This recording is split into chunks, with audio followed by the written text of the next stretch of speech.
പുരയിലുണ്ടാക്കുന്ന ഭക്ഷണമൊന്നും എനിക്കൊരു ടേസ്റ്റ് കിട്ടുന്നില്ല. ഒരു സ്മെല്ലുണ്ടാവുമല്ലോ, അത് കിട്ടുന്നില്ല. ഉപ്പുണ്ട്, മുളകുണ്ട്, അതെല്ലാം അറിയുന്നുണ്ട്. മോള് പൊറാട്ടയും അൽഫാമെല്ലാം വാങ്ങിക്കേനു. അപ്പം ഞാനതൊന്ന് സ്മെല്ല് ചെയ്ത് നോക്കി. എവിടാ ഒന്നും അങ്ങ് മൂക്കിലോട്ടേക്ക് അടിക്കുന്നേ ഇല്ല. അപ്പം ഞാൻ അൽഫാം എടുത്ത് തിന്ന് നോക്കുമ്പോൾ എന്തോ ഒരു പിണ്ണാക്കാട്ടം തിന്നും പോലെ ഉണ്ട്. ഞാൻ വിചാരിച്ച് ഇതിന് എനിക്കൊരു സ്മെല്ല് കിട്ടുമായിരിക്കുമെന്ന്. ഒന്നും കിട്ടുന്നില്ല. എന്നാൽ ഡോക്ടർക്ക് കാണിച്ചിരിക്കുക. ഡോക്ടർ പറഞ്ഞത് ആ ഗുളിക തന്നെയാണ് വേണ്ടവും. 3 ദിവസം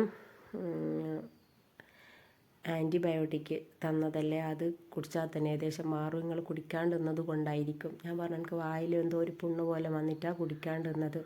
1:30 വെച്ചിട്ടാണ് ഗുളിക. രാവിലെ 1:30, ഉച്ചക്ക് 1:30, വൈകുന്നേരം 1:30, രാത്രിക്ക് 1:30. അപ്പോൾ അത്രയും പവറുണ്ട് നിങ്ങളെ പനിക്ക്, അതുകൊണ്ടാണെന്ന് പറഞ്ഞു. ഒരു ഗുളിക കൂട്ടിത്തന്ന്. അങ്ങനെ ഇനി അങ്ങ് റെഡി ആവുമായിരിക്കും. ഞാൻ വിചാരിച്ചു എനിക്ക് കൊറോണയായിട്ടും വന്നതാണോ, പഠിച്ചോനെ പഠിച്ചോൻ കാക്കട്ടെ. ഞാൻ എൻ്റെ മോളുടെ അടുത്ത് പറഞ്ഞ് ഞാൻ വീഡിയോ എഡിറ്റ് ചെയ്യട്ടെ. ഇവിടെ മക്കളുള്ള സമയത്ത് എനിക്ക് എഡിറ്റ് ചെയ്യാൻ പറ്റില്ല, കാരണം മേലെ റൂമൊന്നുമില്ല.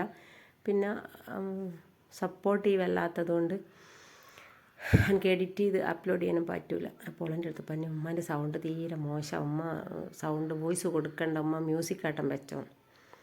ഓള് ഡെയിലി ഒരു 10-20 ആളെ റീൽസ് കാണും. അപ്പം ഞാൻ ചോദിച്ചു, അല്ല മോളെ, ഇന്നലെ പച്ചക്കുതിരയിലെ ദിലീപ് പറയുന്ന പോലെ ഒരാളെ വോയിസ് ഞാൻ കേട്ടോളൂ റീൽസ് കാണുമ്പോൾ. അപ്പം ഞാൻ ചോദിച്ചു, ഇപ്പം എൻ്റെ വോയിസേക്കാട്ടിലും മോശമാണോ ഉമ്മാൻ്റെ വോയിസ്? നിങ്ങളൊന്ന് പറയണം കേട്ടോ, കമൻ്റ് ഇടണേ. എൻ്റെ വോയിസ് അത്രയ്ക്ക് മോശമാണോ എന്ന്.